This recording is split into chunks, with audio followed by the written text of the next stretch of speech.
Hi friends, ನಮ್ಮ video ನೋಡ್ತಿರ್ತೀರಲ್ಲ, ಕೆಳಗಡೆ subscribe ಅಂತಿರುತ್ತೆ, ಇಲ್ಲಿ ಸಬ್ಸ್ಕ್ರೈಬ್ ಮಾಡ್ಕೊಳ್ಳಿ. ಹಾಗೆ ಬೆಲ್ ಬಟನ್ ಬರುತ್ತೆ, ಅದನ್ನು ಆಲ್ ಅಂತ ಸೆಲೆಕ್ಟ್ ಮಾಡ್ಕೊಳ್ಳಿ. ಇಷ್ಟ ಆದರೆ ಲೈಕ್ ಮಾಡಿ ಫ್ರೆಂಡ್ಸ್, ಈ ಥರ ಲೈಕ್ ಮಾಡಿ. ಹಾಗೆ ಕಾಮೆಂಟ್ ಮಾಡಿ. ನೀವು ಸಬ್ಸ್ಕ್ರೈಬ್ ಕಾಮೆಂಟ್ ಮಾಡೋದ್ರಿಂದ ನಮಗೆ ವಿಡಿಯೋ ಮಾಡೋಕ್ಕೆ ಅನುಕೂಲ ಆಗುತ್ತೆ ಫ್ರೆಂಡ್ಸ್. ಎಲ್ಲರೂ ಸಬ್ಸ್ಕ್ರೈಬ್ ಮಾಡ್ಕೊಳ್ಳಿ ಪ್ಲೀಸ್. ನಾನು ಪ್ರಿಯ ಜೊತೆ ಮೆಸೇಜ್ ಮಾಡಿದ್ದು ಯಾರಿಗೆ ಹೇಳ್ಬೇಡ ಅಂತ ಹೇಳಿದ್ನಿಲ್ಲ ನೀನು. ನಾ ಯಾರಿಗೆ ಹೇಳಿಲ್ಲ. ಮತ್ತೆ ಅಂಜಾಗ ಹೆಂಗ್ ಗೊತ್ತಾಯ್ತು?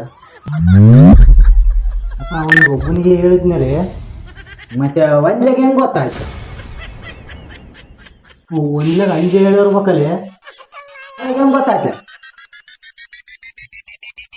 ಅವನಿಗೆ ಒಂದ್ಲೇ ಹೇಳಿರ್ಬೇಕಲ್ಲೇ. ಸಾವಿಗೆ ಹೆಂಗ್ ಗೊತ್ತಾಯ್ತಲ್ಲ? ಅವನಿಗೆ ಒಂದ್ಲೇ ಹೇಳಿರ್ಬೇಕಲ್ಲೇ. ಅಮ್ಮಿಗೆ ಹೆಂಗ್ ಗೊತ್ತಾಯ್ತು? ಅವನಿಗೆ ಸಾವೇ ಹೇಳಿರ್ಬೇಕಲ್ಲೇ. ಯಾರಿಗೆ ಹೇಳ್ಬಾರ್ದ ಅಂತ ಹೇಳಿದ್ನಲ್ಲ ಅಪ್ಪ. ಊರಲ್ಲಿ ಫ್ರಾಡ್ ಮಾಡಿಬಿಟ್ಟಿದ್ದಲ್ಲೇ. ಊರಾಗ ಅನೌನ್ಸ್ ಮಾಡಿ ಹೇಳೋದೊಂದೇ, ನಿನಗೆ ಹೇಳೋದೊಂದೇ. ಊರಲ್ಲಿ ಸಾರಿಲೇ ಅಪ್ಪ. ಎಲ್ಲಿ ಬಿಡು ಓಕೆ. ಮತ್ತೆ ನೀನ್ ಯಾರಿಗೆ ಮೆಸೇಜ್ ಮಾಡಿದ್ದೆ ಅಂತ ಯಾರು ಹೇಳಿದ್ರು? ಅಂಜ ಹೇಳ್ದ ನನಗೆ. ಅಂಜ ಹೇಳಿದ್ನ? ಯಾರಿಗೆ ಹೇಳ್ಬಾರ್ದು ಅಂತ ಹೇಳಿದ್ದೆ ನೋಡ. ಅವ್ನು ನಿನಗೆ ಹೇಳಿದ್ನಲ್ಲ. ನೀವು ಎಷ್ಟು ಜನಕ್ಕೆ ಊರೆಲ್ಲ ರಾಗಿ ಮಾಡ್ಯಾನ ನಾವು ಮನೆಗ. ಅವ್ನು ಇನ್ನೊಂದ್ಸತಿ ಯಾರಿಗೆ ಹೇಳೋದಿಲ್ಲ ಅಪ್ಪ. ನಾನು ಇನ್ನೊಂದ್ಸತಿ ಯಾರಿಗೆ ಹೇಳೋದಿಲ್ಲ.